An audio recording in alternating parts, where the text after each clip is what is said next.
रेत की मछली, उस दर्द की कहानी जिसे शब्दों में पूरी तरह बांध पाना लगभग असंभव है। जब मैंने ये पुस्तक पढ़ी तो मुझे लगा कि यह उस जीवन का प्रतीक है जो अपनी सबसे बड़ी जरूरत से वंचित रह गया। जिस प्रकार मछली पानी के बिना रेत पर तड़पती है, उसी प्रकार इस कहानी के पात्र भी अपने ही भाग्य की कठोर रेत में सांस लेते हुए भी घुटते रहते हैं। इस किताब के पात्र बताते हैं कि जिनके हृदय में प्रेम होता है, वह प्रेम मुकम्मल नहीं हो पाता। उनके सपनों में उजाला होता है, पर वह उजाला धीरे धीरे अंधेरे में बदल जाता है और एक समय बाद उम्मीदें थकने लगती है और मन ऐसे सन्नाटों में डूब जाता है जहां सिर्फ अधूरे अरमानों की परछाइयां रह जाती है। जब मैं इस पुस्तक को पढ़ रहा था तो मन अजीब हो रहा था और लग रहा था कि इंसान रो लेता है, गिड़गिड़ाता है, खुद को कोसता है, लेकिन एक समय ऐसा भी आता है जब आंसू भी सूख जाते हैं। दिल जो इतना थक जाता है कि उसके भीतर छिपा दर्द भी चुप हो जाता है। तब जीवन बस एक लंबी खामोशी बनकर रह जाता है।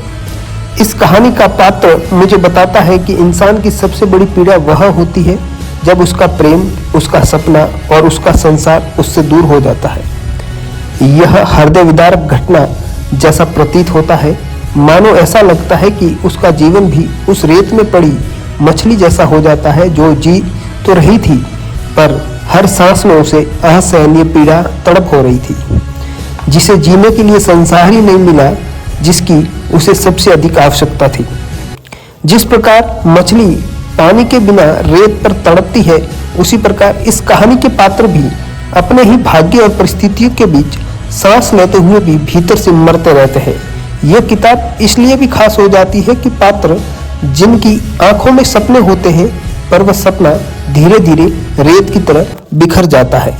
दिल में बसा प्रेम मुकम्मल नहीं हो पाता, हर उम्मीद जन्म लेते ही टूट जाती है और खुशी आने से पहले ही खो जाती है।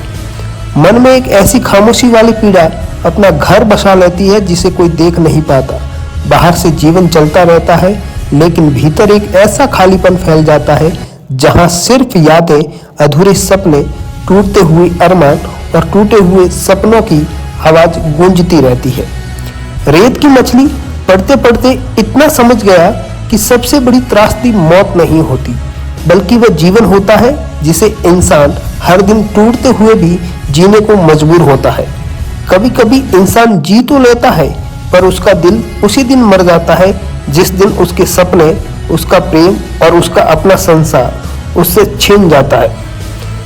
तब उसका जीवन भी रेत में पड़ी उस मछली की तरह हो जाता है जो तड़पती तो बहुत है, पर उसकी तड़प सुनने वाला कोई नहीं होता। तो पढ़िए कभी समय निकालकर रेत की मछली पुस्तक, जो कांता भारती की बेहतरीन कहानी संग्रह में से एक है। धन्यवाद। विक्रम सिंह राठौड़, हिंदी साहित्य मंचन, भीनमाल।